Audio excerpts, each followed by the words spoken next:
Everybody, welcome to episode 144 of Tactical Crouch. We're coming at you with back-to-back episodes. We recorded yesterday. We're back today. Kickedtripod, Yiska, and Volamel here as always, but we have an awesome guest. I think maybe my favorite guest ever to be on the show. She is formerly, so we met. It's Noukky, GM of the London Spitfire. Woo! Big yay!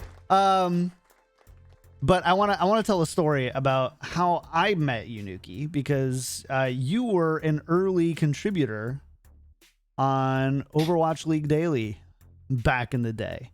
Old times. It was awesome. You actually analyzed some matches for the show and helped me put out a show that day, and it was awesome. And then Yiska invited me to the Discord we're not allowed to talk about, and we've stayed in touch through there for a long time, and you were always super helpful and super nice to me and all of that.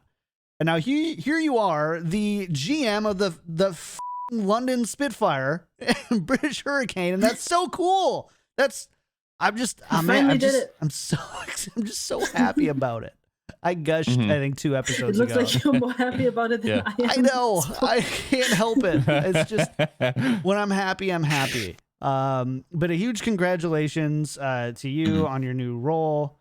We're really excited for you. How are you feeling in dealing with all the news and changes that have been going on over the past couple of months as you've kind of been transitioning into that? It was definitely a very sudden transition. Like it was one day when management told me, or basically looped me into the discussion about the plan for London Spitfire. And then it was thrown out, yeah, if we're gonna do this, we want Noukky as the GM. And I was really overwhelmed that day because it was like, can I do this? Do I want to do this? I wanted it for the last 3 years, right? Since Overwatch League came out, I wanted to be a GM in Overwatch League because I always thought I can do right by players. And then having that moment happen was it was kind of stunning. I messaged Joe, I think, the evening off. So did I hear that right? That they approached you with the job, and it wasn't really you formally interviewed for it, or running Hurricane was your interview for it? Yeah, basically, I've been running Hurricane for 3 years now for Cloud9, right? So it was basically a no-brainer for Jack to throw it out there. That's awesome. I freaking love it. Joe, how did you respond when Noukky told you, and then you didn't tell me right away? I'm responding with betrayal right now, but just kidding. It wasn't my place to say, anything. It's definitely. I'm joking. Of course you wouldn't have to tell me that. It was very. I was happy, very, very happy for it because, we've all kind of been in the same circles for a long time, and you've been at it for long enough. It's been, aptly due that you get to, finally get into the league and crack some heads and build some special. So cheers to you. Cheers to morning coffee. And for the EU folks, maybe, you're enjoying some alcoholic beverages. Who's to say? Yeah, the EU folks. I'm just kidding. Yeah, so there's so many places that we can go on this. And actually, I totally forgot. Where we're going to go first is we're going to thank our Patreon producers. So if you are brand new here, you like the show, you want to support it, you can sub right here, twitch.tv/Kickedtripod, or go to our Patreon, patreon.com/tacticalcrouch. And a big thank you to our Patreon producers, Refine Bean, Ferdino Pin, Battlecrab, Kuchikopi, Lulshin, Rex Zane, Audio Compass, Kasha67, Shara Picasso, Nathan Misery, Hunter Tane, Fabled Steven, Roger B. Owen, Chris R34444, Horbjorn, I listen to podcast while Dang it! I was so close. While on the toilet and in the shower thinking of Yiska and Peace Camper. Did you guys notice how that's rolling off the tongue more? The more times we do it. Rhythmy. It's getting a little rhythmy. It's normalizing. Yeah. It's getting there. Chat, so you can stop yelling at me every week about put the names back how they were. Yeah. We refuse. Yeah. So tell you what, Yiska, where do you want to start on this one? I'm gonna pass you. That's dangerous, but I'm passing you the American football on this. The hand egg. Okay, so I suppose like one question that you sort of kind of hinted at already, because in a way, okay, with Hurricane, okay, that you were still involved there, but of course you sort of broadened your portfolio in the things that you've been doing. And other responsibilities keep getting piled on, I think. Like, do you have anything to do with Cloud9 White in Valorant, for instance? Oh yeah, I'm the main POC and team manager. I'm at the moment, like my whole work resume is general manager of Spitfire and Hurricane, team manager for Cloud9 Blue and White. Yeah, that's either a packing job description or So a super trophy case. So sleep optional then? Is that you just don't sleep, or is there like they have like a hyperbaric chamber they put you in and you get like 9 hours of sleep in 20 minutes? I just distribute my sleep in 30-minute naps a day. Biphasic, I think it's called, right? Where you like sleep for like 6 hours or like 4 hours, and then you like work for 4 hours and you sleep for 4 hours. Or it's like one of those Hermione like time turners where you just actually have another clone that like helps with all the other tasks. I don't know. I don't want to dramatize it. Like I still get sleep. It's definitely a bit hectic right now for the first month, probably till like the roster is a tiny bit more set and everything. Right. But it's gonna get better. Don't overwork yourself. Take time off, guys. It's also, to be fair, like maybe not, because at least we're in the off season. And the only ones, like even Valorant has been pretty quiet recently, right? In terms of tournaments, up until yesterday. Yeah, and now that's starting up again, and like, what was League? Kind of. I mean, for you guys, it was quiet for a while. Talk. So. Oh, we have off the side jabs already. Okay, I'm ready. It's gonna be like that, huh? Yeah, I feel like. I feel like there's definitely a feeling of calm before the storm, at least the last couple of weeks. But maybe like the planning phase started way earlier already, and maybe I'm underestimating how your calendar looks like. My calendar is very colorful, if that helps. Right, makes sense with all the extra hats with all that the, you're like, wearing. 5 calendars, yeah. Right. So here's the thing. Job descriptions in esports are a lie. They like, wow. You know how just an absolute statement. All right, okay. They're just people love those. Look at all the esports consultants boxes. It's like I read somewhere that something about some players, like they developed so much in this team, and this coach helped with that, and the players said that as well in like a side interview. And someone else goes, well, that other guy was the player development coach. So how could that guy have helped? Because job titles in esports are a lie. Like the strategic coach can do player development, even though there's a player development coach that then also maybe does strategy, right? So long story short, what is the day-to-day in terms of the Spitfire and then also the Hurricane? Like, and what are your responsibilities? Today I'm a tiny bit for you specifically, what kind of tasks as a general manager of the Hurricane and the Spitfires do you do? Do you organize scrims? Do you like choose the coaches? Do you decide the roster? Are you on the active on the business side? You know, all these types of things that different GMs do differently.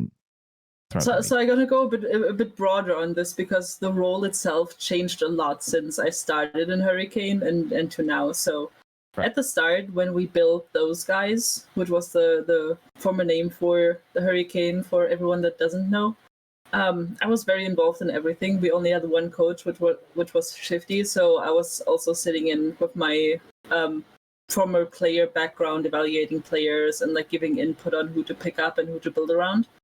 I was very hands-on for the first 2 years of Hurricane, still doing that, while also evaluating coaches, recruiting them, doing job interviews for them, etc., and also like coordinating with everything that was social media within our like Hurricane / Cloud9 bubble.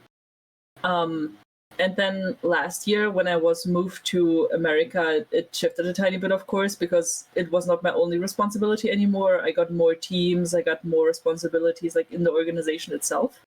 So I took a more like hands-off approach and did more of the only managemental things, which were still like social media coordination, setting up like interviews for the players, external press stuff, talking to Overwatch League teams, pitching players to them, talking to agents regularly, picking up players, dropping players. That's all decisions that I had to at least like have the last say on.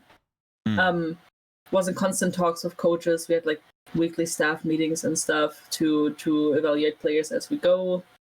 Me helping them to keep track of that, to be like on track, to be like working, motivated, etc.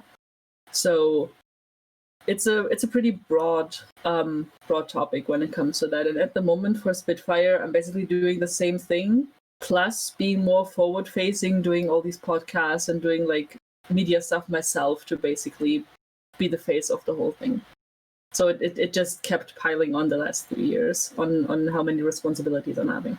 Is that going to continue? Is there any plan for that to continue during the season? Does Cloud9 have, or you guys with Spitfire have a kind of plan going forward to kind of not only keep you forward facing, but maybe, you know, a weekly kind of connection with the community via like a brief couple minute video or, you know, a rundown or something to kind of keep you forward facing so that you kind of have that through line to the fans? We haven't really discussed that. It's definitely something that is like on the line of what we could do and what we can do for the fans. But I definitely want to be like with the whole team, not only myself, of course, like with all the players and all the staff. Definitely want to be like fan engaged, want to be like a relatable team and not only like be in the background. As you guys know, I'm still like a tiny bit nervous in front of cameras, and I'm still not like super happy with everything. But I'm getting used to it. I think people will appreciate that. I think people can kind of see themselves in that, because it is, you know, it's weird to kind of just do such a supportive job and such a pivotal job, nonetheless. That is a lot of backroom tinkering, fixing, meetings, you know, all of these kind of quiet tasks, and now being asked to be like, okay, well, now I need you to go talk to everybody else and do all that stuff. So it's, I think people will appreciate where you're coming from, and I think you'll get some love for it, hopefully. Is that something C9 just decided as a company to want to have like one of its outwards values? Because like in the CS scene, like you guys have Henry G, former caster, and he seems to be spearheading like the transparency movement within that scene, just being very open about the decisions, framing them himself, providing all kinds of details on the deals and how they came to be and whatnot. Is this something you collectively decided, or is this more like that the individual like department manager, so to speak, has to decide for themselves? I think when it definitely wasn't a company decision where we were told like do this, do that. It's definitely something that I can't speak for Henry, of course, but I think it is something that comes from him and I as like personal values that we have. Right. Could we maybe expect this a lot or very pointed? But is there any thoughts around doing something similar, even just to a lower degree or a lesser degree in Overwatch? Maybe like when you sign a coach or a player, kind of coming out and being like, hey, this is the process that we went through. This is their kind of journey here, and now they're here. poggers, as they can I'm say. definitely planning on doing like some kind of like introductions to all the players and stuff that we're picking up. I don't know if I wanna or can go in as specific detail as Henry does, but that's something. It's definitely a discussion that we're having with the social media side and of course, our investors and stuff. Awesome. I think that's definitely very cool. It's kind of getting tiresome with like, we've signed this player pending league approval on Twitter, and then that's it. Like, you don't really hear much else from them. So like having a little bit more content there, I think will go a long way. Yeah, I've been pushing for content, and I will continue to push for content whenever it's feasible. I think it's really important, especially in franchise leagues, that people get to know the players, that people get to know, especially also the staff, because staff is often like a very background organizational thing that most people are not aware of who they are, what they can do, like what their values are, etc. Right. Yeah, and I think in some ways, like, it depends on the position, but very often, like, some of the staff is just the more constant than anything else. So if I'm thinking about, yeah, it depends, most definitely. But if I'm thinking like Glads, there's one immovable object now, and that seems to be DPay. So I mean, was that an intentional shoulder reference, or like what? No, he moves other people. I mean, he's really not going to escape automatically. He's the unstoppable force, if anything. But he's the unstoppable object, not the immovable force. But continue, anyways. So like, and there for that reason, I think like when you have like these constants and also the people that inform these decisions that are happening, I think it's kind of important to understand the types of values. It's almost like if you're running for office, you kind of want to know what the values of the specific person are, so you can then evaluate, okay, like I cannot know all the information, but based on the person that I know, I kind of see that I sympathize with them, and my decision in that process would probably have been similar. And therefore, I can align with those values that I want to see from the org. And like, I feel like that is also the one constant you have throughout esports fandom. Like, the thing is, like, especially in Overwatch League, teams change so frequently. Like, you guys, like, we assume like, like we're up to, I think, cell 900 on the activity page. Jeez. Yeah. So yeah. Right. So that they're like, to have some constant in the people that should be there for long term doesn't necessarily have to be like the franchise player. It also works on the staff role. And if someone like has been given the reins for a longer period of time, I think that is absolutely someone I can attach myself to. Case in point, Ocelot for G2, for instance. Oh, like, yeah, definitely. That's a like, for those that don't know. Joe, did you want something to say? Oh no, that wasn't Joe. I was agreeing via cat viewing. Yeah. Yeah, it's just nice to have values, like stringent values that just like permeate all the decisions that's happening, all the communication, and a lot of that has to do with the people that actually make them work. And to get to know them makes total sense. Also, once again, we kind of need to protect our staff more in esports generally. Staff often really has the short end of the stick when it comes to like most things. If a player is bad, he had bad coaching. If a team is like failing, let's swap the coaches, fire them, get them out of their jobs. Like this is a call that is made way too often and way too frequently. It's very important for me to invest into people long term. I think that is something that is reflective from what I did with Hurricane, where we also had bad seasons. We had like beginning of 2018, I think it was season 2, where we literally tanked everything that we could tank. And we still kept the majority of the roster. And I'm a big fan of like investing in people that are hungry and that are willing to improve and to prove themselves that they can do better. So I wanna keep that for Spitfire. I definitely do. I want to invest into people long term, and I want to like help them be better people, not only like short term better players or be like the best team that is out there. I wanna give them some form of stability. Nice. Can can you tell us a little bit about how involved you are with building this 2021 roster versus how much you're kind of delegating to your staff? I mean, you've got a lot going on here. I think we'd be silly to assume that you're obviously delegating a lot now too. Can you tell us a little bit about how you're hoping that's going to work out and the role that you're going to play in there and building the 2021 team?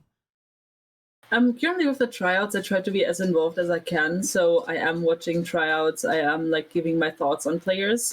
Definitely not on the mechanical side because that's something that I hire coaches for and that I don't have any expertise in. But I definitely do have expertise when it comes to mentality things, when it comes to evaluating players on like a more personal level, like how I see them be willing to learn, how I see them like evaluating themselves and the game too, how reflective they are. That comes from the small educator background that I'm having.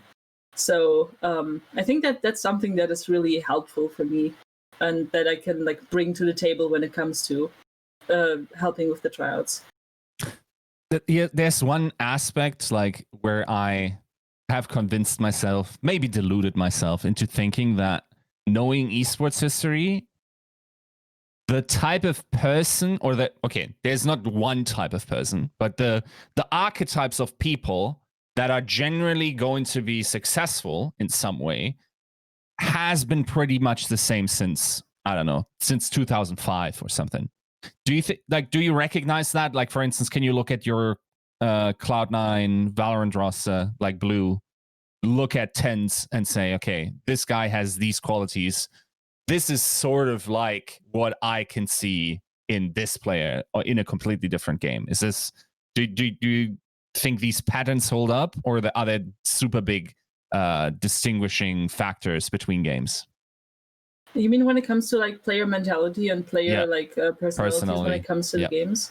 I think it doesn't matter. Literally, it doesn't matter which game you play. Your mentality has to be on a certain level and on a certain point to be like confident to improve. Like you have to have a good level of self-reflection. You have to have like a level-headed approach when it comes to improvement. Know that sometimes it's going to be bad, sometimes it's going to be good, and definitely have the mental fortitude to pull yourself out of holes. Also, a really, really big thing is knowing your limits. Like knowing your limits in every game, not only when it comes to like mechanical skill, but when it comes to overworking yourself, when it comes to where do I need to work on more, and like be receptive to feedback is definitely a big thing that spans through literally every game. That makes perfect sense, yeah. The one... Yeah, sorry, go on. I was going to kind of diverge, so if you wanted to... No, mine would have also been something like, there's this, for people that deal a lot with personality and also have their skill sets in there's this one trap, I think, that we also in Overwatch have seen a couple of times, where someone is super skilled, someone also seems to be an all right person, but they have like something that has repeatedly not worked in specific, like in different team environments. But then you still say, well, I'm the person that can make it work now. Well, I think that's esports history. Like, there's so many names you can kind of think about that's just like, yep, that fits this person and that fits this person. Won't name names, because they're, eroded in the annals of time. But that's definitely got to be more than just Overwatch, right? Oh yeah. So sometimes you're super naive trying to make a talent work that has failed before, but it's definitely not a thing that is. I'm a very big advocate of team environment makes people different. So just because a player had a bad time on one team doesn't mean that we can't create an environment where he thrives. So it's definitely an individual thing, and sometimes us as managers or the coaches are tapping deep into the tap hole or like the tide hole of whatever. So something, of course, you do make bad decisions when it comes to a player that has like a certain background of personality, but there is always a chance there that you have a skill set that helps them, or you have a chance to pull him out of the hole that he's shoveled himself. How does that work? Like for someone that maybe hasn't hasn't been in that situation. Like, how do you create team culture and how do you refine team culture? Because it's like this nebulous term that somehow happens between people, and then maybe you can make some jokes in between, but like still like play laser tag once a week, build that team chemistry, Yeah, take some workshops, like full of letters. We love workshops. Full of letters, so the others catch you for trust exercises. Oh, big on those. Right. What's that process like? It's how many trust falls? Constant. How many trust falls are you guys doing every day in practice? Yeah, we're not throwing any people on the ground. I can promise you that. It's definitely a mix of everything. It depends on your resources, of course. If you have like a team house situation, a living situation together, it's easier to build like team synergy and to build like trust within each other. But it's the main thing for me is like reinforcing values that you want to have in the team. Like be constant reminders. Hey, this is not what we want to do. Like, can you see this differently? Can we respond to this differently? This is how we want to treat each other, etc., etc.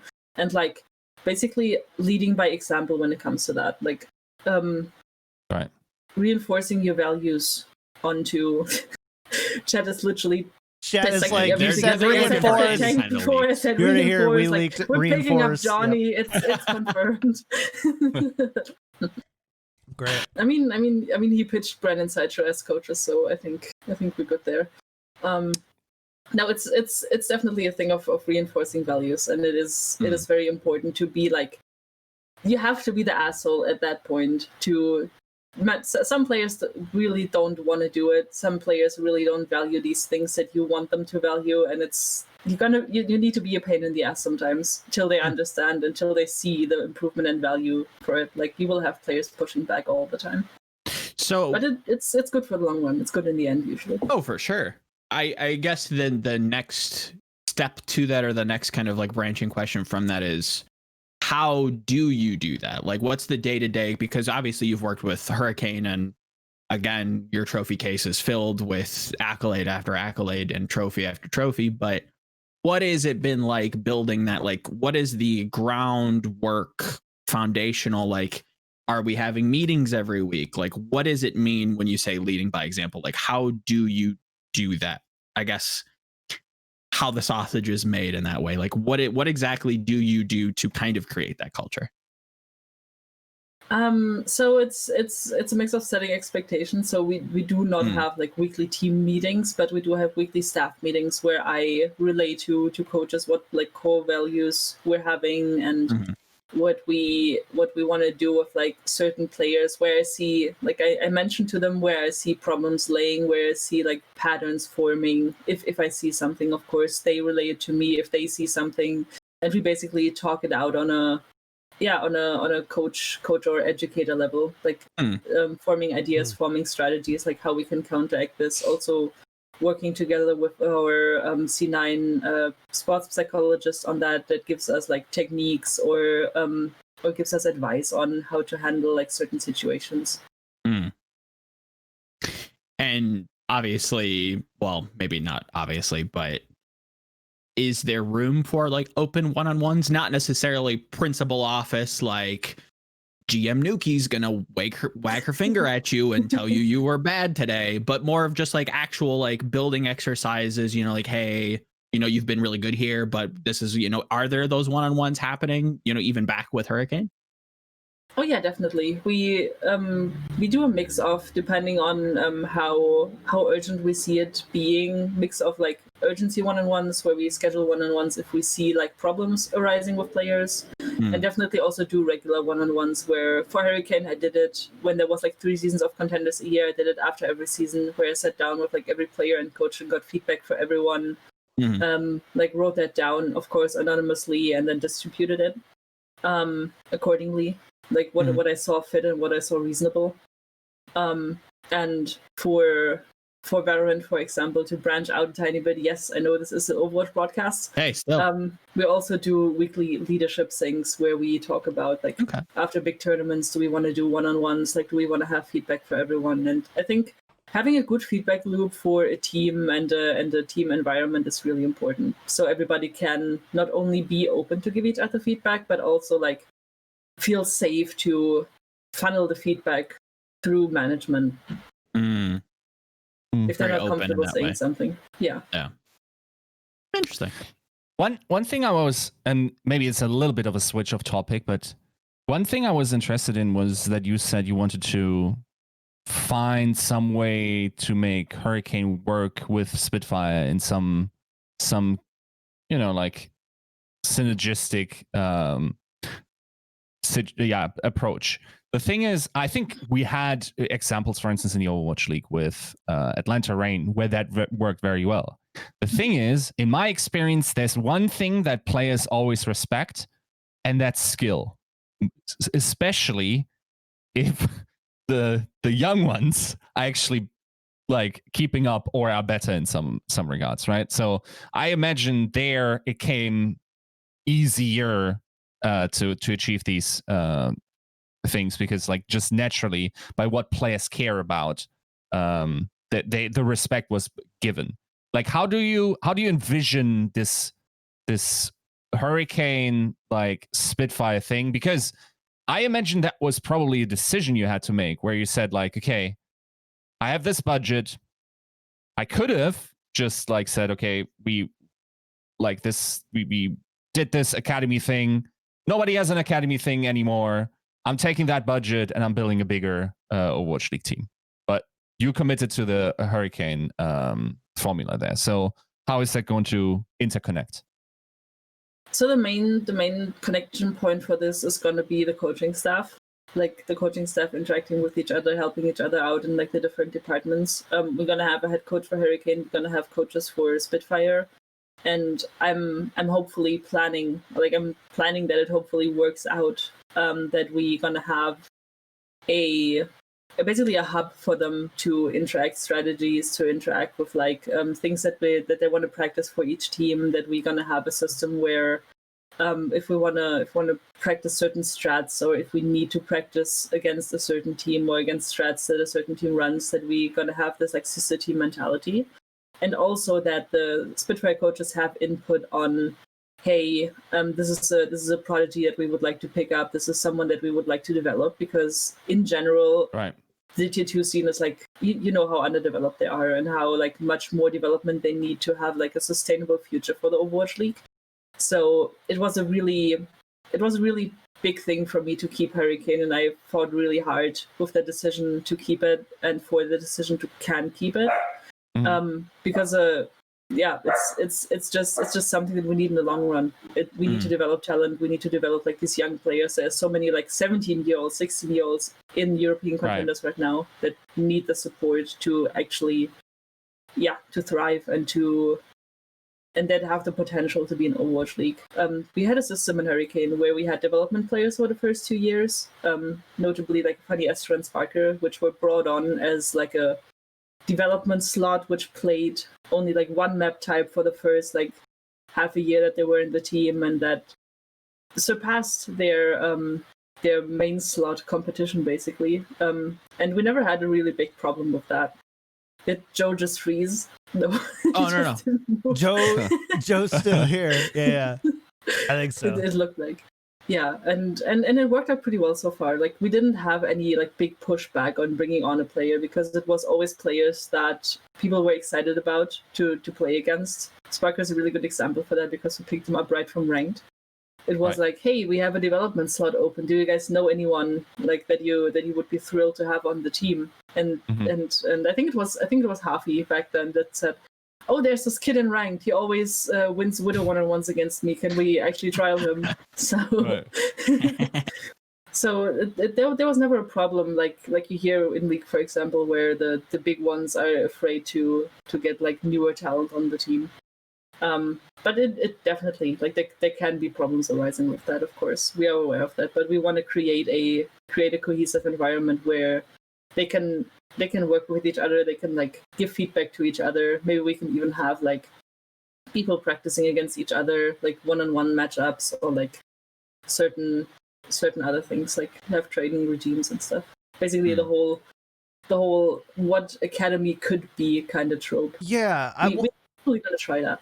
I won't. So I might basically ask you to answer the question again because this is really good. But so it sounds to me, are you saying? So I guess I would ask philosophically, are you of the belief that the best iteration of competitive Overwatch is where we have Overwatch League teams and academy teams, and there's a lot of like almost like, I don't want to put traditional sports models in that because I don't want people to draw like, here's what traditional sports does right.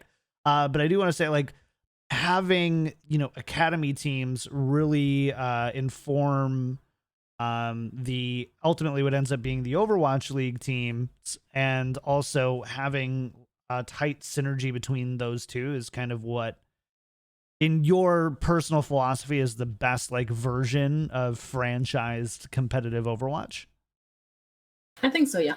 I'm of the belief that having support for the tier 2 scene with academy teams is very crucial for a long-term and sustainable franchise system. Nice. I like No, of that. course. That was just It's cut and dry. It's just that, yeah. I love it. You guys were also up like one of the better academy teams in terms of like having players promoted, right? Like Suna, like Numlocked, Kib, Fusions, and then of course Funny Astro, like basically all went through your academy system at one point. Plus coaches. We also had Dream and Unter. Yep. And didn't you even have like Christopher for a little bit, like trialing or for something? Like 2 weeks. Yeah, we wanted to pick him up. The contract was drafted, but then Hayes swooped in and got him for Philly. Snuck up quite. Right. So is the deal then to not sell that talent? Like for instance, Sapphire Astro, of course, like top tier, like one of the best main supports, probably went for a pittance. Is this like now the idea to just like promote them into the Spitfire roster if you ever get like a transcendental talent? It definitely is, but we also don't want to claim everything for ourselves. Like my dream is to have players develop for like all the teams, of course. Like it's more of a, we want to develop the scene, we want to develop tier 2 talent rather than it is we only want to develop them for us, right? It's more of the broader topic of, if we make the whole league better, it's also better for us, right? Because we have better competition, we have better practice, we have better everything. Yeah. And it gives you that's what I value, right? And it gives you first pick at a lot of those people too, even if they end up not and going we have for first you. pick because it's our academy team and nobody else has an academy team, and they have to give us the juice. The juice. The juice. Very true. Very true. I Invest guess into academy teams, Overwatch League people. Hopefully. With all the hats that you're kind of wearing currently, is there any plans on kind of passing the torch for Hurricane in terms of like managing that specifically, or is that your baby and you're not letting that go for any amount of money? I definitely going to keep being like I am the general manager for it, right? And we do have Kunmaru still in our reins that was helping with managing Spitfire, so we're going to be a tag team on both teams, I think. Good. Mm-hmm. And then I guess the next thing, kind of with what you were saying about like the staff and like developing players, is there going to be a shift with Hurricane in particular on focusing on more developmental talent, more developmental staff to obviously situate the entire Overwatch scene and be able to feed that upwards? Is that more of a goal now with Hurricane, with situating with London and how you want to have them kind of connected, or are we still going for titles? I mean, why not both? I like it. It's I don't think the philosophy for Hurricane will shift drastically. Like I always had the philosophy of developing talent, and we happen to be also the strongest team in Europe, so I don't think we're gonna change that anytime soon. Speaking of, the upcoming talent is also kind of nuts. True. I guess maybe a quick one, and you don't have to go super deep on it. Do you have like eyes for potential like new Hurricane talent? Are you guys like looking at not naming names, but Definitely you keeping your eyes out? Definitely do. We have an eye on the scene basically the whole time with like also players that we are scrimming, players that we are competing against. But I cannot say like which roles we're looking at or which players we're looking at because we don't know who gets promoted yet, right? So 100%. Could be that we're scrapping the whole Hurricane team because they all go to Overwatch League, and then we get a fresh team of 15-year-olds, and then let's go. all them dang Fortnite kids. One thing that you didn't allude to, but definitely kind of jumped out at me was like the success of Hurricane and like what that means, which was something that we definitely talked with Trit about. Could you shed some light on the narrative that academy team equals resources equals wins? Does that definitely correlate? Is that something that you could kind of speak to? Oh, that's a hard topic. That's definitely a hard topic. I don't. Look, I'll say last time when we had Shred on, it felt like he had been a little bit indoctrinated by the poor, where it was always like this little undertone of like, oh yeah, that money makes them play better. Where it's like, the narrative. It's here. The narrative of academy team means more resources, means better players or better wins and stuff is definitely something that I've battled against since 2018 and that I still didn't win. Because there was also teams in the years that had like more funds, that had like houses, that had like for example Samsung, that had like a house in Italy and that had like also good resources. And it was always a narrative of because you're an academy team. Yep. So I wouldn't say that it's like vastly different. Of course it helps. Of course it helps to have like the players on salaries where they can do things full time and where they don't have to go to school. But we also had players that still went to school. Happy was still studying. Sparker does school full time still, or like not recently anymore because of all the Overwatch League tryouts. But wasn't Bach still like practicing as like a doctor? Bach was practicing at the start. Yeah. He took a year off, I think, after our initial season win. He was still practicing as a doctor. So it's definitely a plus that they are more laid back on the approach because they get money, but it was never being because we have interactions with Spitfire and we have that resource and we have the coaches, Spitfire coaches as a resource. It was always like us and the best thing that we could do with it, rather than having the really big edge above everyone. For sure. Yeah, it's definitely something that does pop up now and again, and it's just like, right now with the current state of tier 2, like of course there's not a ton of like support going around, so there is a sense of fairness to it, at least currently, but especially in the past, like there were teams that rivaled, if not maybe surpassed. I definitely don't have numbers on that, but you know, you hear things and it's like, dang, you guys are throwing out a little bit of cash in tier 2. It's like, you might as just well be an academy team. Like, I don't know why you're not even partnered with somebody if you're investing this much. It's definitely, and to see that dominance from Hurricane, even then, it's the narrative needs to kind of shift away and from just being academy teams, and hopefully, you know, knock on wood, when we get to, you know, the Overwatch promised land of the sequel that's supposed to be coming out anytime soon, maybe we can see that resurgence of investment into tier 2 and investment, you know, at the top end that comes down, and it's not just academy teams fighting against, you know, pickup squads. It's, you know, we get back to where we were before with the Samsungs and these other teams that, you know, maybe endemic esports orgs that come in and invest talent. So it would be really nice. It was something that I would wish for. Yeah, I mean, again, Hurricane's done a lot, and the through line through a lot of it has been the people at the top, including yourself. So you're taking that, and I'm kind of speaking to the London fans. It's like you're taking the success that you've done with Hurricane, moving it to the Overwatch League. That's what you're kind of getting here. This is the GM that you're acquiring, right? Like litany of success, gold after gold after gold. Yeah, okay, we don't talk about 2018 season 2. Okay, it happens. Everybody has their downswing. But then the return, and then the continued dominance. Like, it's no matter how much, and again, like, you've been very open with your goals. You know, she doesn't not believe in the team, right?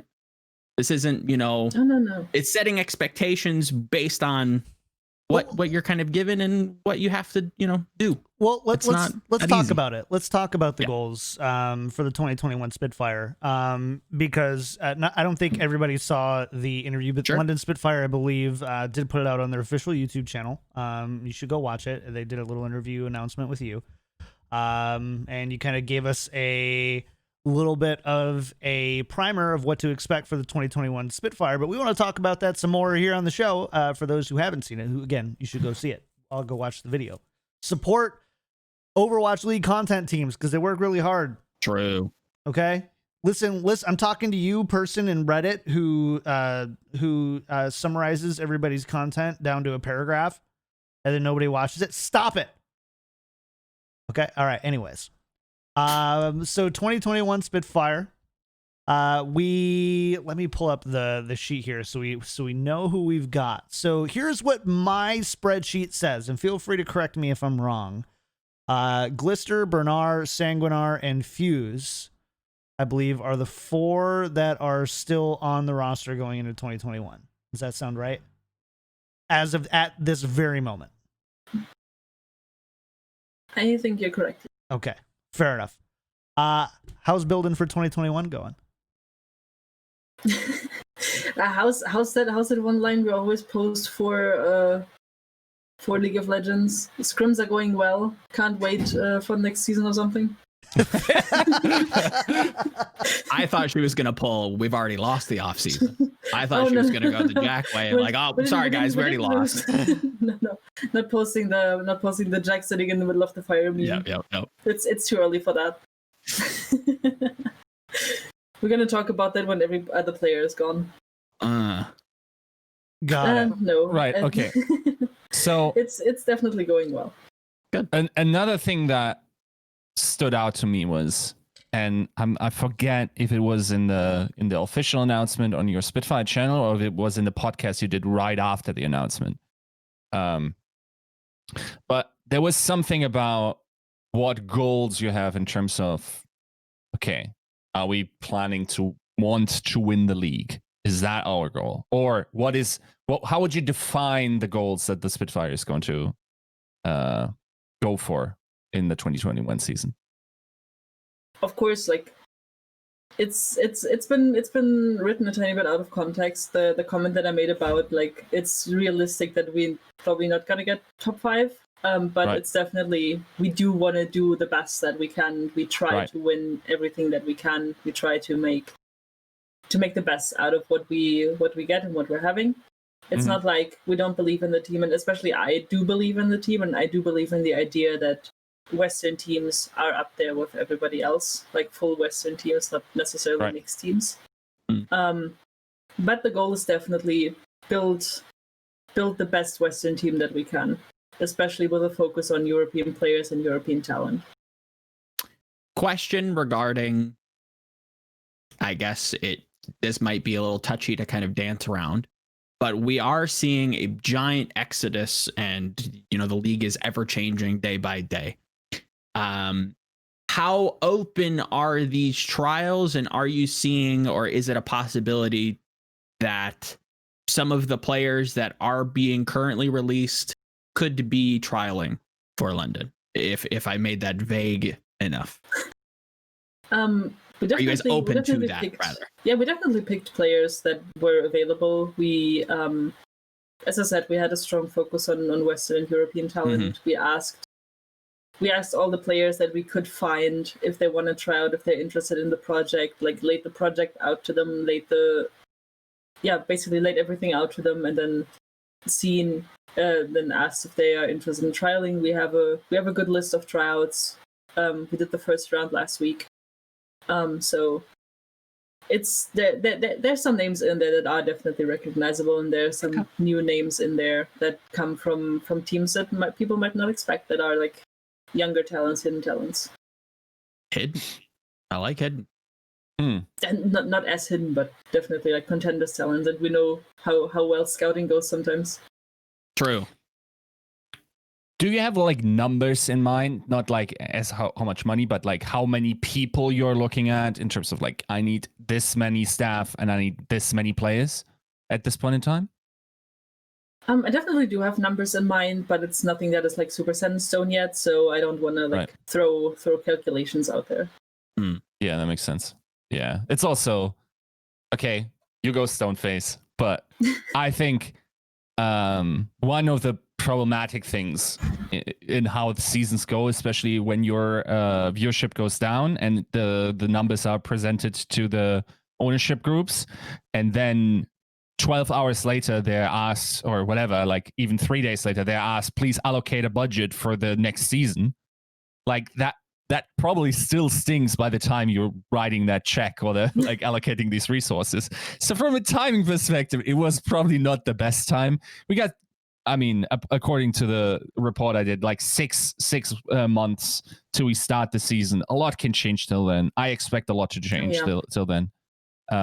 We don't even know, like so much is changing always, right? So in that regard, like I wouldn't have expected any hard numbers. Do you have that?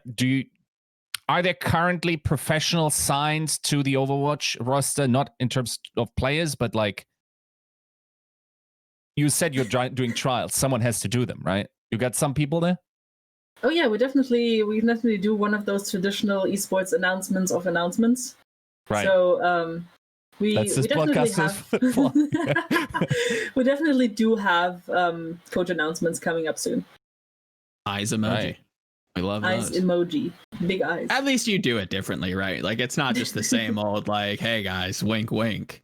Eye emoji on the Twitter. Wait, is this the time where I hop on Twitter and post the owl and eyes? Is that the time? Owl eyes, contract confirmed, you know, the usual. At least you do it a little bit. The one GIF where you just sign the contract. Mm-hmm. Is that a thing?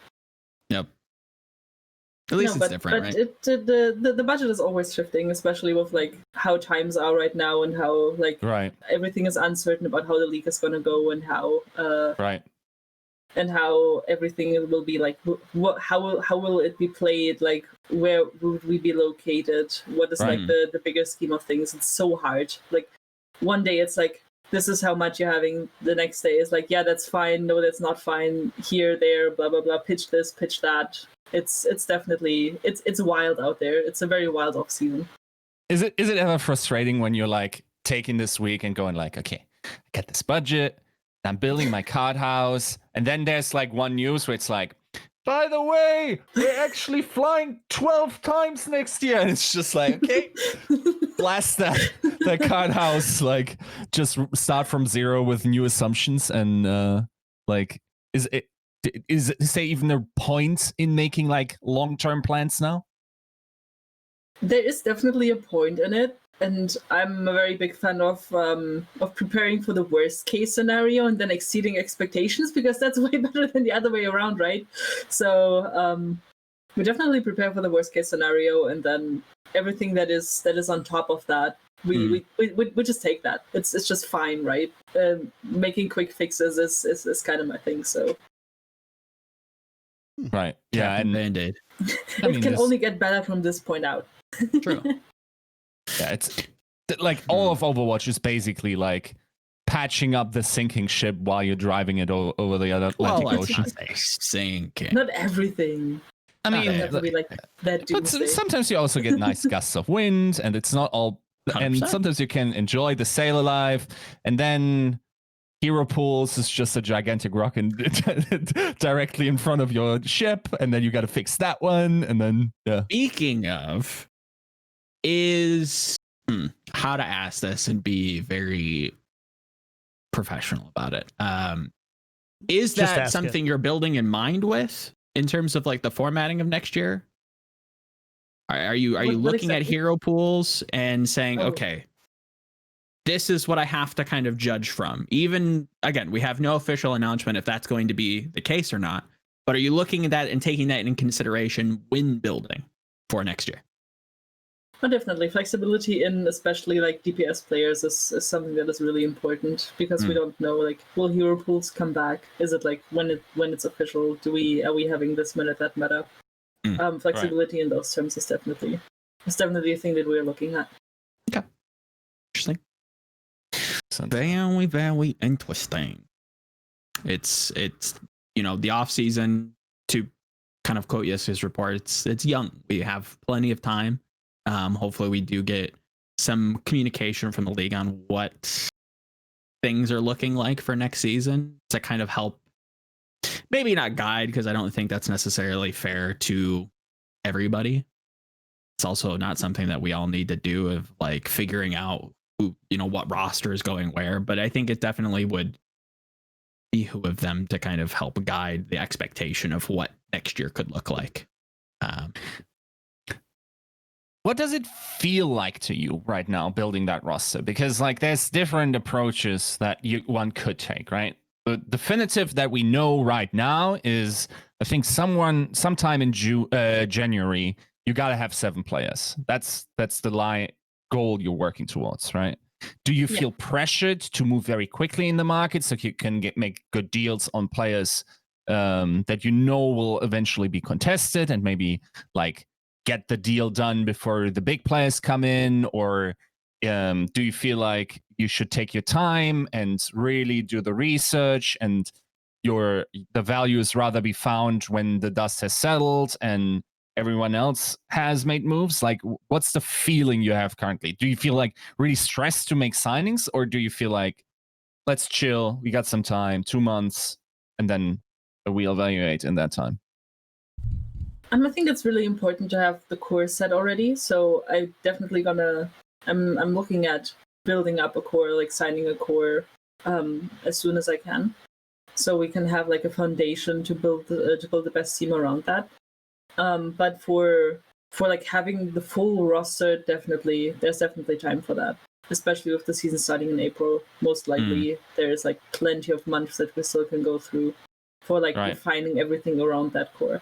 When you say core, do you mean like more like a personality, leadership driven core, or like we're looking for X role, Y role, and Z role to build around?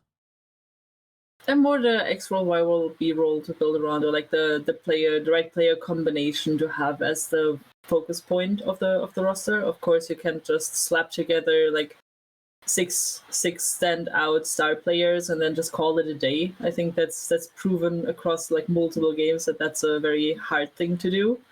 So picking up the right players in core positions and then accompanying them with like good players around them that they mesh well with is definitely an approach that you can go through better than teaching star players how to play more supportive roles.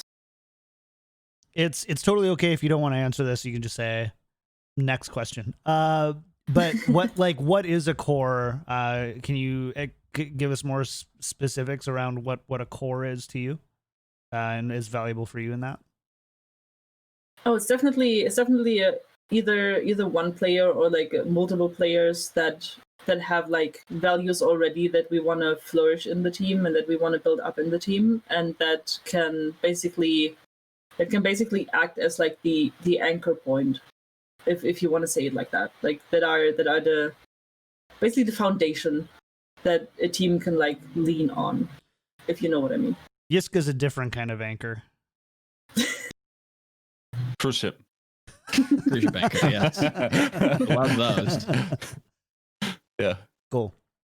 Yeah. What else? What else do you guys have in your notes? I've got to sift through a couple of these questions from Discord. Yeah, there was one that kind of caught my eye that I thought was kind of fun and banterlicious, if that's a word.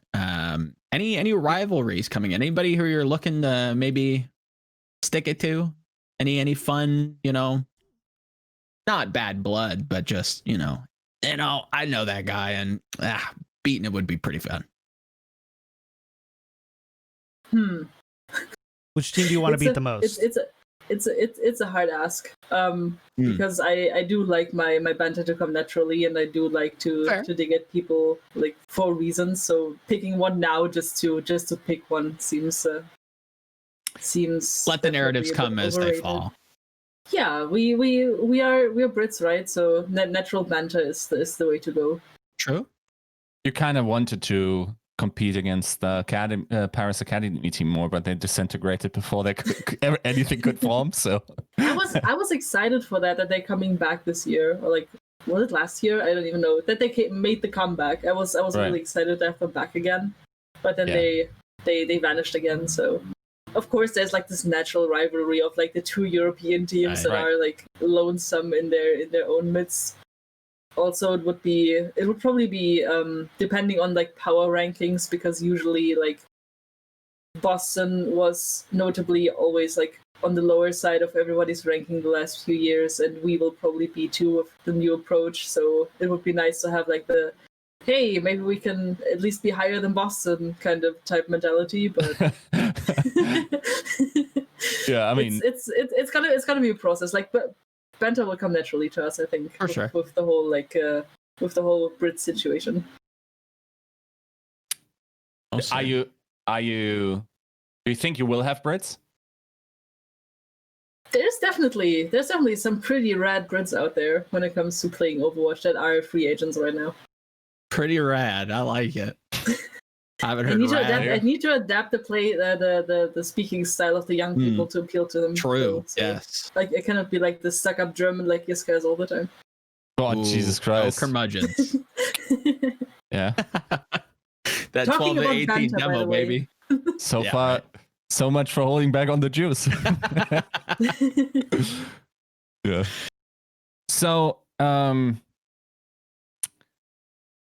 is there like a hard date you want to start reaching out to other Overwatch League teams? Like, okay, let's start booking scrims. Is that like, do you have a date in mind when you want to have that core together? And then, of course, like theoretically, especially with the integration of Hurricane, you can always like substitute in some way there. Or is it just going to be like we're going to figure out what the roster is, and then we're going to run a bunch of internal scrims against Hurricane first and foremost? At the moment, it's just more internal when it comes to all the tryouts. We don't have like a hard date. This is when we want to have the roster set before the lockdown of roster development, and then start scrimming. There's no like we're just gonna go with the flow right now, because we also have the task of not only building Spitfire but also like rebuilding Hurricane as we go when players get picked up, if players get like to other teams, etc. Maybe even coaches getting picked up. Sorry if you answer this already, but is there a certain team size you're eyeing for Spitfire? I answered it already, yeah. Sorry. But we don't have like a set thing in mind right now. Of course, like we're gonna go for the minimum roster size, John. But yeah, everything additional to that could maybe happen eventually.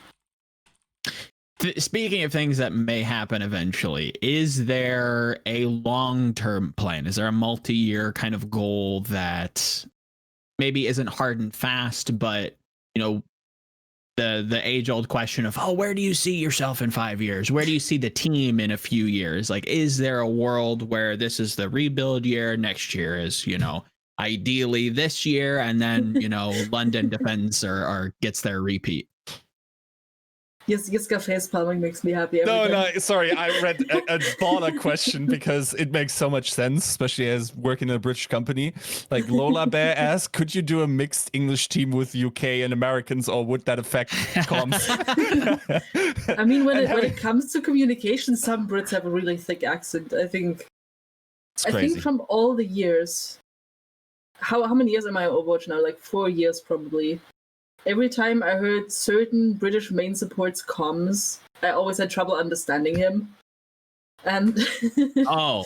I'm trying to think of who you're talking about. It was a Diggon Cruz, because he has a very muffled accent sometimes. But he's not a bad player or anything. No. Just I'm not native English speaking, so. Jesus Christ! Like Liverpool is incredible. It's just like, Mom, da, Overwatch League is back. It's just like it's the weirdest sound. Like I remember, like as a kid with my broken English, just trying to listen to what's this? Or do you He's remember now as German kids when you heard English songs the first time and trying to imitate English but not really speaking it? Yeah. That was the best thing. You would just be like, well, and then you thought, yeah, I'm speaking English right now.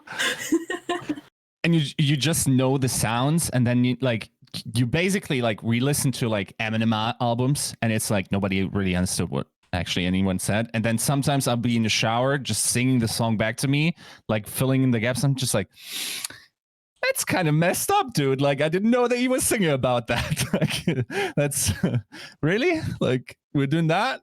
But yeah, in general, like, is there okay? So you say Western teams, right? Yeah. And you all, of course, have a European franchise, and you have a European academy team, and like also the European scene is probably, like we would say time and time again on this podcast, it's like if there is a scene that is underappreciated where the most diamonds in the rough could still be located, it is likely Europe because it's the least explored, right? With probably still like a sizable player base in that regard.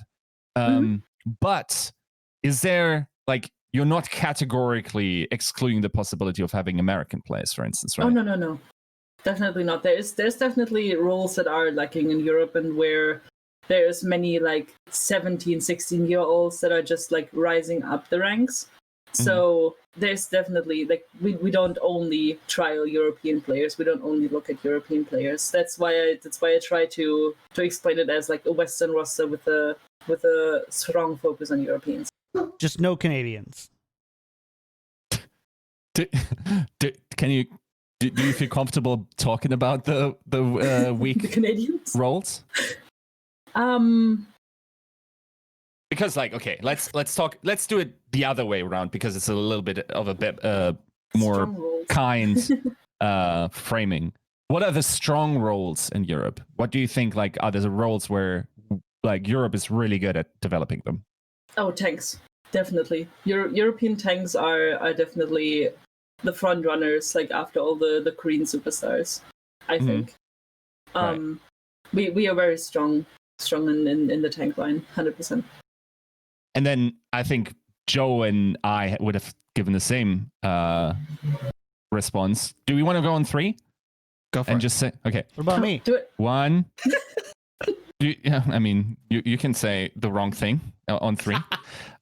Are we saying a player or a thing? No, a role. No, a role. A role specific that role. Europe is the strongest on. Okay, we're doing it in 3. Okay. Yep. 3, 2, 1. Symmetra turrets.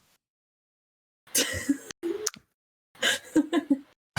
I want a professional Symmetra turret player. That'd be This. I'm about it.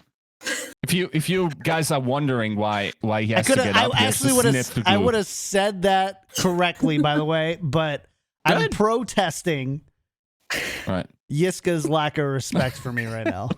Sure. I am in protest. Everyone can say that after the question's over. Right.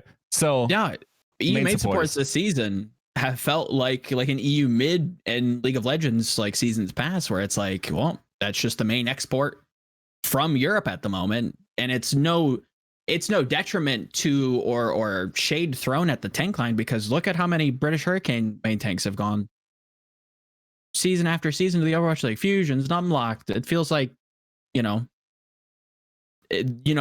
tank line of this year is probably long for this world. There's probably getting all kinds of stuff thrown at them. Like, it's the main supports, however, seem to be the one that get out there the farthest. So is there, not how they're built, but is that definitely like a strength of Europe in your summation? I think so, yeah. I think tank lines in Europe have had a history of being like one of the strongest. You see all the Finnish tank lines that were in Overwatch League. Sure.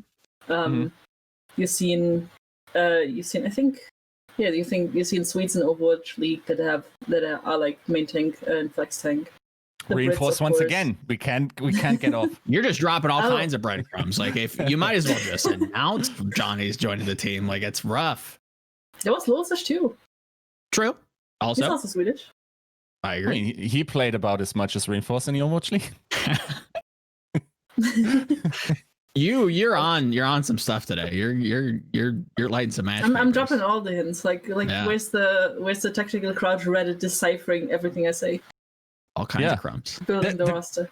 Okay, Joe, explain to me why I didn't think that was the right answer to say tanks, even though based on who actually who got into the Overwatch League, that makes perfect sense because like if we look at the European worlds, like where they are in the Overwatch League, it's a lot of tanks, right? It's Lol Sure.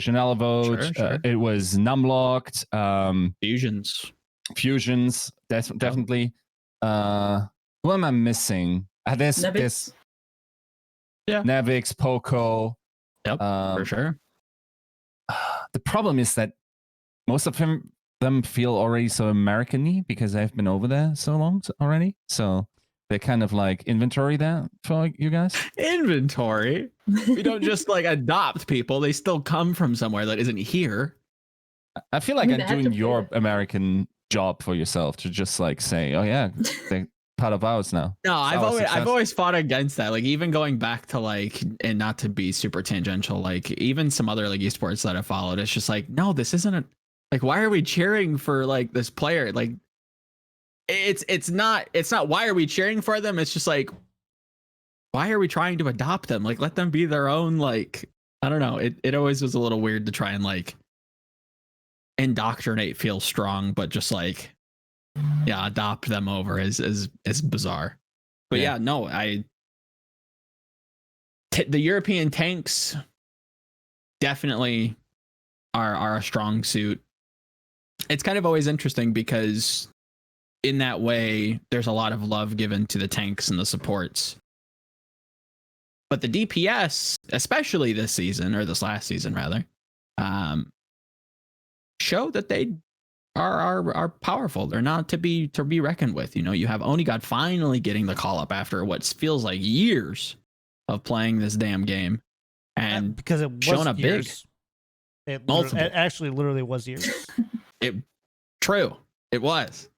You know, Kevster. It's Europe again. There's some gems out there. KSP, there's like Shockwave, KSP, like it's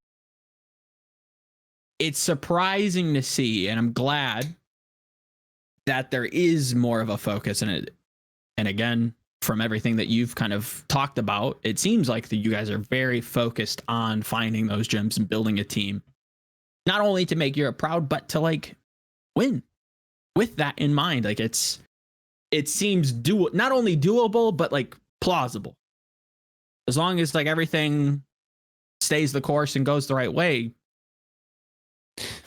it's not like so far-fetched to believe that like an EU team could be like top 10, even if that like you could go so much higher. Like I think the possibility, the potential is definitely there. The potential can carry this hard.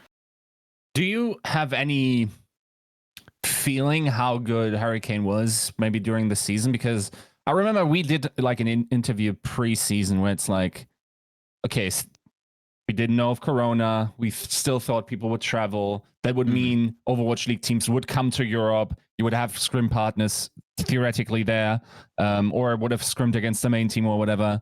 Did you ever get to like scrim Overwatch League teams during the season, even on ping, or was that not at all possible? Yeah. Oh yeah, we did since last season, basically, like beginning of the year, especially, we did have scrims against teams like Toronto and Glads on ping pretty regularly. We did branch out to East and A scrims, like pretty regularly with Hurricane, just because of competition purposes. And do you have an indication for us how that went? As far as I heard, it was definitely, sometimes was good, sometimes was bad, of course, like because they still had hero pools. They did. Right. We were out of the comfort, so we were on ping, of course, but it definitely wasn't like, it wasn't a smackdown all the time. That's the most positive I can get comfortably. Yeah, it makes sense. And depending on the meta you're playing on, ping is actually also like especially if you have it across the team. Like I know some teams like wouldn't play their European player in the Reinhardt role because Reinhardt is unplayable on 200 MS most Tend to pull up the scrim bugs list. There we go. Live fishing for the sock exchange. Oh, it's not only just like the ping as well. Like I've got to imagine that, like, if memory serves me, contenders in the Overwatch League had staggered hero pools in some weeks where you know you guys were playing something different than what Owl was playing. So it was definitely not always the same thing. So scrimming probably was a little hard. It was definitely tricky at times to get scrim partners with the same like that are high level, of course, Overwatch League teams with the same hero pools in that regard. Like it was definitely less regularly than end of last season, where it wasn't like implemented so hard and we could actually like scrim them while they were playing or while they were picking up like new talent.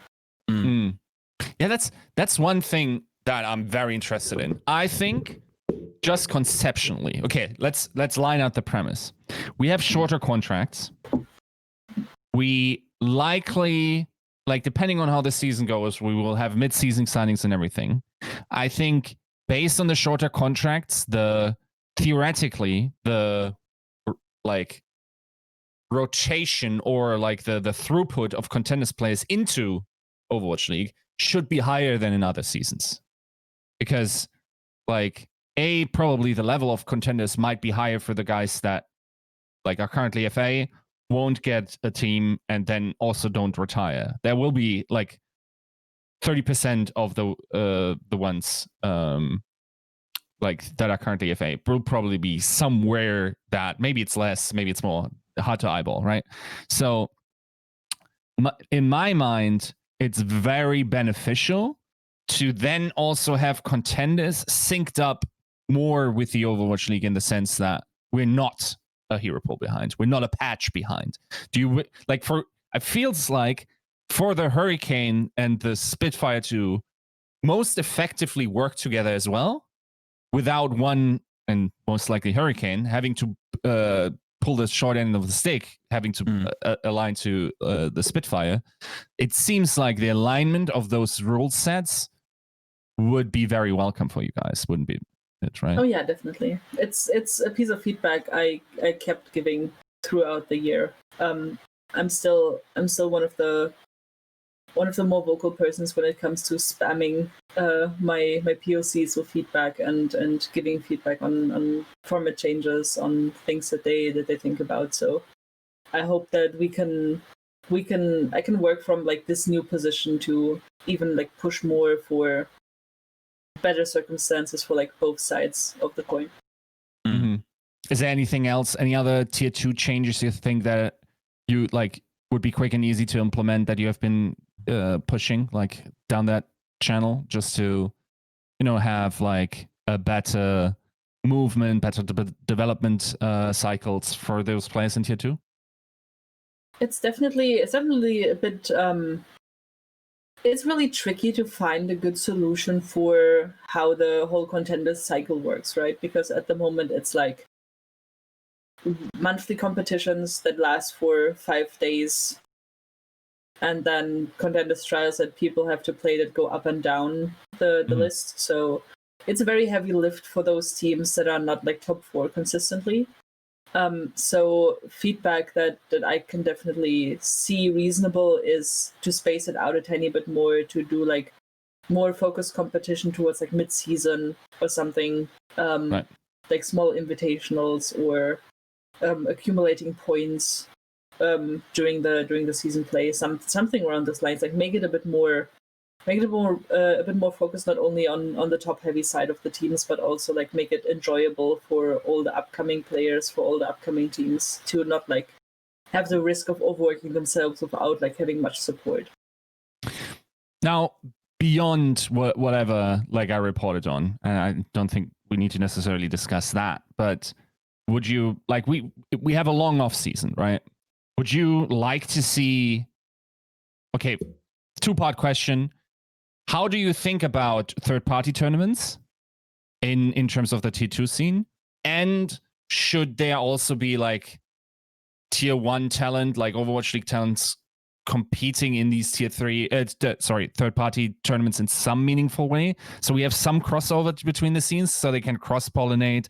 We can see, okay, how it helps with scouting, very likely in that case, like to see how these talents match up against the best at the top level. Do you think that is kosher, or do we always need to have like this hard line where it's like, okay, it needs to feel earned once someone gets into the Overwatch League, and we need to maintain, these barriers? Yeah, so third-party tournaments itself, yes, big time. I think what they did this year with allowing more third-party tournaments, having the Echo tournament, having the breakable barriers, having like more organized by endemic tournament organizers like Elo Hell and Monkey Bubble was a really, really good thing that they did, just for like off official season competition. That's why I'm also like advocating for what I said earlier with spacing out the contender seasons itself, or like the contenders tournament itself a tiny bit more, to have like more space for those kind of endemic tournaments, and having some, in quotation mark, fun tournaments in there to populate viewership or like get engagement over from the Overwatch League side, from the content creator side, is also a really good thing that we could do to support like viewership bumps, etc. One topic that I definitely think that you kind of threw at me right there was the idea of, overworking. And we don't have any rules to kind of limit practice. If anything, we probably do more to burn ourselves out in this ecosystem, especially with the players, and more than likely even harder with the coaches. What are your kind of guidelines and or plans to kind of stem that, so as to have a feasible roster for the foreseeable future? Is there any kind of things that you've done through Hurricane? Is there anything that C9 kind of can assist with to kind of stem that tide of burnout and overwork within Overwatch? We definitely do want to make for a feasible schedule. Like there's definitely reason in people that are working. Like people can't be on for like 12 hours a day doing things, right? Of course, like it's super tiring. Especially if you're in a game that you grind for 6 months of a year, 7 months of a year, right? So being not having like too much off time just promotes burnout so much. Like you get demotivated, you get like you get in bad mindsets way easier. You do have the problem of basically not functioning. Like, and if you don't function, you can't be like functioning for the team. Right. And the team can't function if you don't function, so you have to take care of yourself. So we definitely want to promote that. We do take time off regularly in Hurricane after contenders competitions. We try to not like overwork the players, especially now with like all the tryouts that they have and going on. We try to give them like accommodating off days, work around their currently very busy schedule to ensure that they're not like that they don't have like 8 hours of tryouts a day and then like having to worry about like so many things, because especially off seasons are super stressful time for players and coaches. So it's very important to give them space and give them the time they need to cope. That's interesting. Okay. I think I kind of knew that. I also think that is not a widely known thing, that the off season is so stressful, because like an argument I frequently hear towards like, we have this 5 to 6 month season, people go 70 hours on average, and that's okay because there's an off season where they can chill. And I think like to a degree, yes, people then take a couple of weeks off, depending on what the contract status is and whatnot. But why is it so stressful, the off season in particular? Especially for players that go into free agency or that are on contenders teams, it's like a big chunk of uncertainty the whole time you're trialing, right?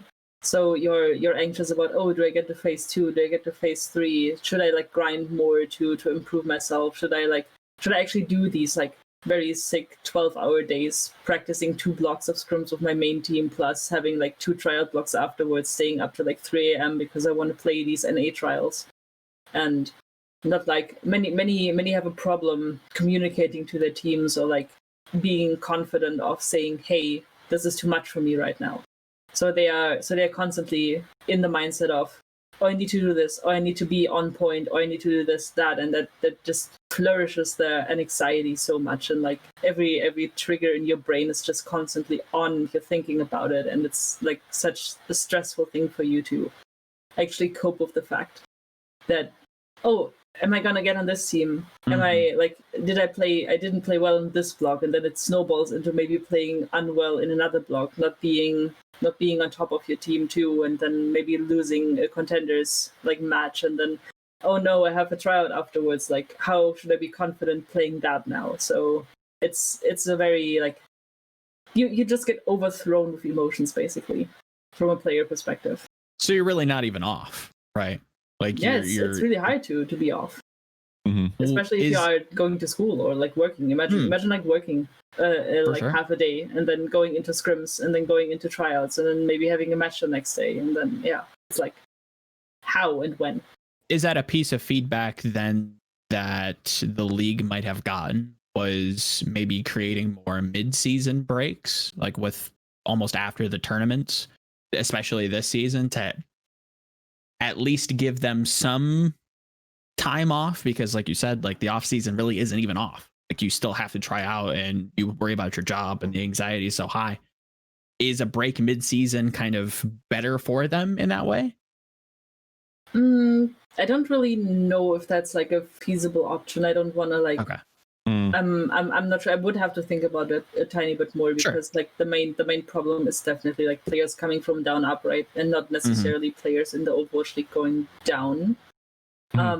Since it's a different set of stress, like having matches during the season and then having uncertainty of your job in the off season, right? For sure. Yeah, and it's like the problem with mid-season breaks is also just like, if you're a team that's not doing well, you're not going to take time you off. don't have it off anyways. Like you still have to, you feel the need to practice to be able to improve, for sure. And then when you're not doing it and others see you not doing it, then the team ahead of you will also not take time off. And then that team ahead, and then blah, blah, blah. And then the only one that's chilling at the beach is super. And at the end of the day, right? Like, yeah, it's really hard to find a workable system when the drive of these individuals is just otherworldly in all regards. Like you can put in limitations, and that's fine. Like that still doesn't work. People will still just hit the aim lab or whatever. Like the only way to disincentivize like over practicing is if not only you make it so that the game, like grinding the game harder than taking a break is disadvantageous, but it has to be obviously so disadvantageous, where it is clear for the players to see that taking care of their own mind and mental and taking time off and pacing themselves is going to get them further ahead than sitting down 12 hours a day.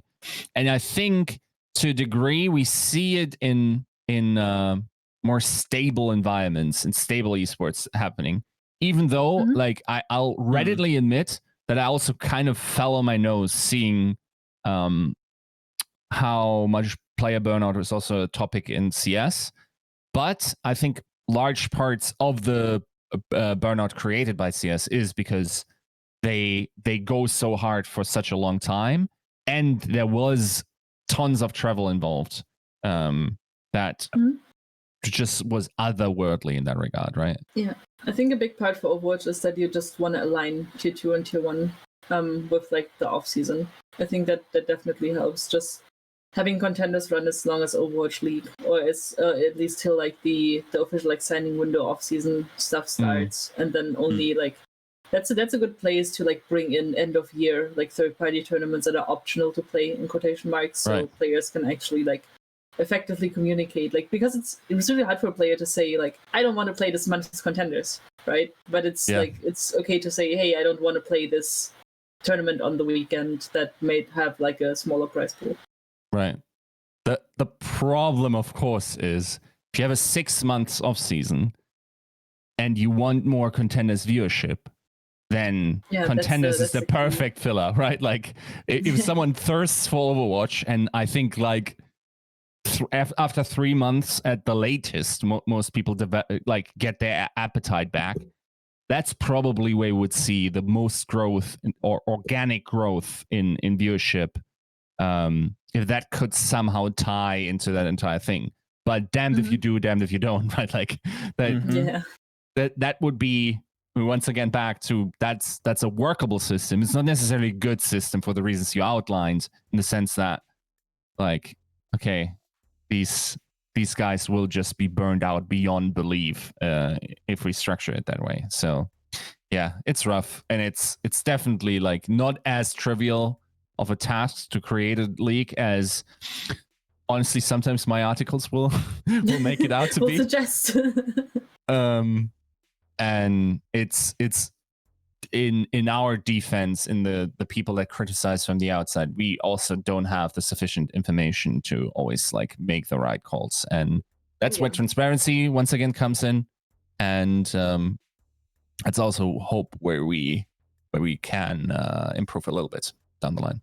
Yeah, that's why it's important that people that are like within the system are vocal about these things too, and like go to the right channels with like improvements and stuff, because it can't be only on like the outside people to criticize. It also has to be like optimizing from the inside, and it has to come with like feedback, with teams being responsible for their players, and definitely also like people listening to that, because nobody has like the complete pack of information all the time, but at least trying to see like the different sides on where do they come from, like why do they do this stuff, is definitely way better than just like mindlessly ranting about how shit things are.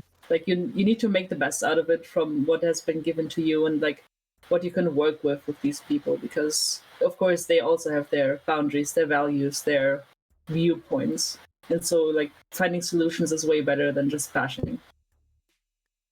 Yeah. Noukky. Totally agree. That was my word of the day. The word of the day. There you go. I think that's a good summation of who the London Spitfire GM is. Very open-minded, very, thoughtful in a way, and ready to adapt. Good. Ready to adapt to a weird 2021 with a fresh Western and European lineup. So I mean, we Germans are inventors, right, Yiska? Sorry? We Germans are inventors, so true.